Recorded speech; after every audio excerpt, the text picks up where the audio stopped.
పిల్లల భవిష్యత్తు కోసం పెట్టుబడి పెట్టాలనుకునే వారి కోసం బడ్జెట్లో ప్రకటించిన ఎన్పిఎస్ వాత్సల్య పథకాన్ని కేంద్ర ఆర్థిక మంత్రి నిర్మలా సీతారామన్ ప్రారంభించారు. 18 ఏళ్లలోపు ఉన్న బాలికల పేరుతో తల్లిదండ్రులు లేదా సంరక్షకులు నేషనల్ పెన్షన్ స్కీమ్ వాత్సల్య అకౌంట్ తెరవవచ్చు.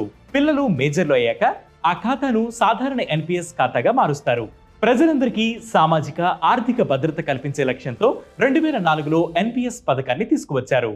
దీని ద్వారా పన్ను ప్రయోజనాలు, దీర్ఘకాలిక పెట్టుబడి ప్రయోజనాలు కల్పిస్తుండటంతో మంచి ఆదరణ లభిస్తోంది. ఈ క్రమంలో ఎన్పిఎస్ పథకాన్ని మరింత విస్తరించాలనే లక్ష్యంతో చిన్నపిల్లలకు సైతం ఇందులో అవకాశాన్ని కల్పిస్తూ ఎన్పిఎస్ వాత్సల్య పేరుతో కొత్త పథకాన్ని ప్రవేశపెట్టారు. ఎన్పిఎస్ వాత్సల్య పథకంలో భాగంగా భారత పౌరులతో పాటు ఎన్ఆర్ఐలు, ఓవర్సీస్ సిటిజన్స్ తమ పిల్లల పేరిట ఖాతాలు ప్రారంభించవచ్చు. ఏడాదికి కనీసం 1000 రూపాయలు జమ చేసుకునే వీలుంది.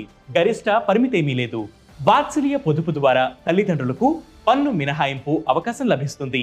ప్రస్తుతం ఏటీసీ కింద లభిస్తున్న 1,50,000 మినహాయింపుతో పాటు సెక్షన్ 80CCD 1B కింద అదనంగా మరో 50,000 వరకు పన్ను మినహాయింపు లభిస్తుంది. 60 ఏళ్లు నిండిన తర్వాత అప్పటి వరకు పొదుపు చేసిన సొమ్ములో 60% తీసుకోవచ్చు. మిగిలిన 40%తో యాన్యుటీ పథకాలు కొనుగోలు చేయాలి. దీని ద్వారా నెల నెల చేతికి స్థిరమైన పెన్షన్ లభిస్తుంది.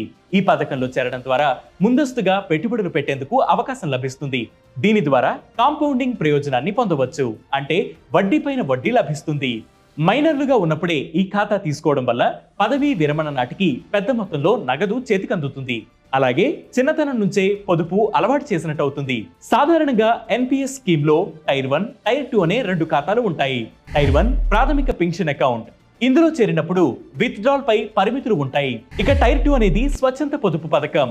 మరి ఇంకెందుకు ఆలస్యం? మీరు కూడా మీ పిల్లల పేరు మీద ఎన్పిఎస్ వాత్సల్య అకౌంట్ ఓపెన్ చేసి వాళ్ళ బంగారు భవిష్యత్తు కోసం పొదుపు చేయండి.